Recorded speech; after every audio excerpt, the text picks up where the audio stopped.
So we are in the process of learning how to complete squares. So part 1 was the special product formula.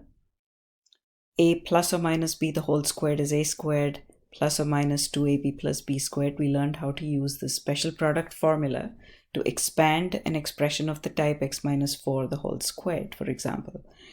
In the second part, what we did was the opposite. So if we were given a quadratic expression, could we somehow figure out if it can be written as a whole squared? In part 3, we did a small exercise where we had to fill in the blank to make a certain expression, quadratic expression, a perfect square. Now here, what we'll do is we are given a particular quadratic function. Let's just call it a function, f of x. So f of x equals x squared plus 12x plus 13. And could we somehow write it in terms of a perfect square? Now let's look at the first two terms in the expression, which is x squared plus 12x. Can we use these two terms and complete a square and write it as a square by adding a number that will work for us? So we have x squared plus 12x, and we've seen this before. If we want to make this a square, the number that we need is 12 divided by 2, which is a 6 squared. So I'm going to have to add a 6 squared,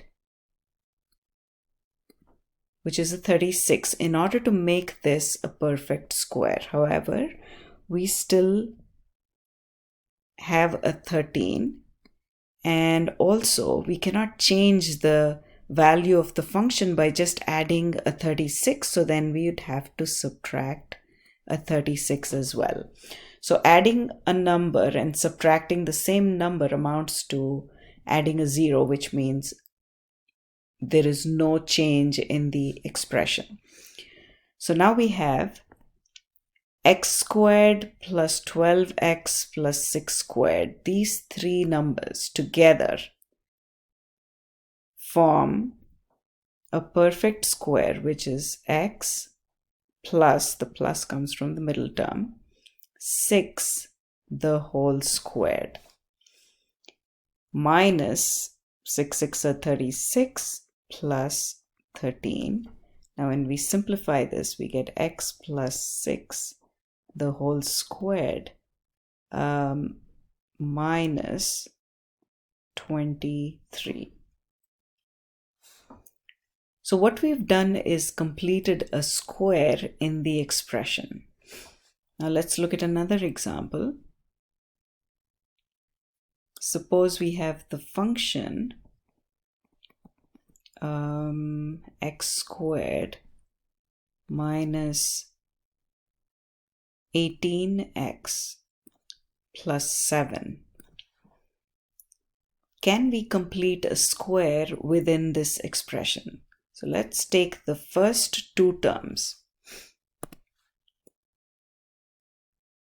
Okay, so these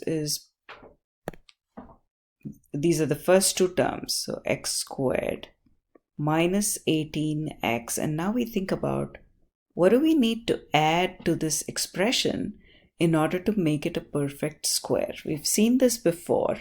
We take the middle term, divide it by middle number, coefficient of the middle term, and divide by 2, so that would be 9, and square it.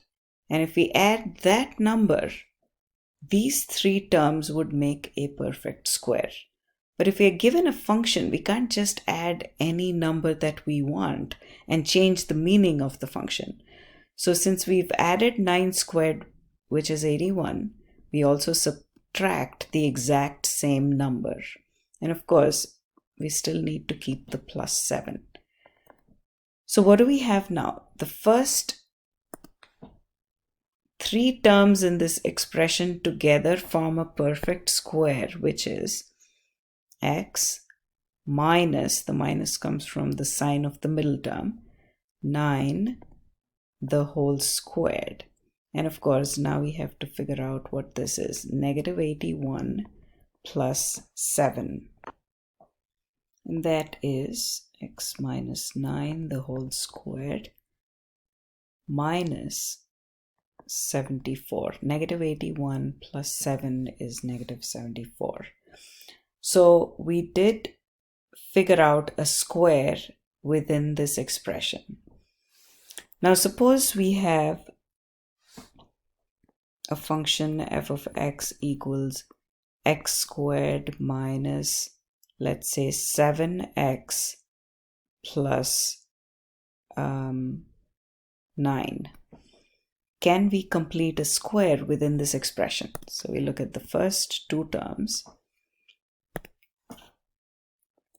So we have x squared minus 7x. What do we need to add to this expression in order to make it a perfect square? So we have the 7, which is the coefficient of x. It's really negative 7, but we just take the 7, divide by 2, and then square it. It's not a whole number, but that's okay. So it's 7 over 2 the whole squared. These 3 terms together will make a perfect square. However, we cannot just add a 7 over 2 the whole squared. So we also need to subtract it, so that way we are not changing the expression. Adding a number and subtracting the same amounts to a 0. That's the idea. And of course we have the 9. So this is equal to, the first 3 together make a perfect square, which is x minus 7 over 2 the whole squared, and then we have 49 over 4. 7 squared is 49, 2 squared is 4. That's how I get a 49 over 4 plus 9. We can simplify by adding these 2 numbers at the end. So x minus 7 over 2 the whole squared, and then we have negative 49 plus, you can use a calculator for this, whole divided by 4, which is equal to x minus 7 over 2 the whole squared minus 13 over 4. So we've completed a square within that given expression.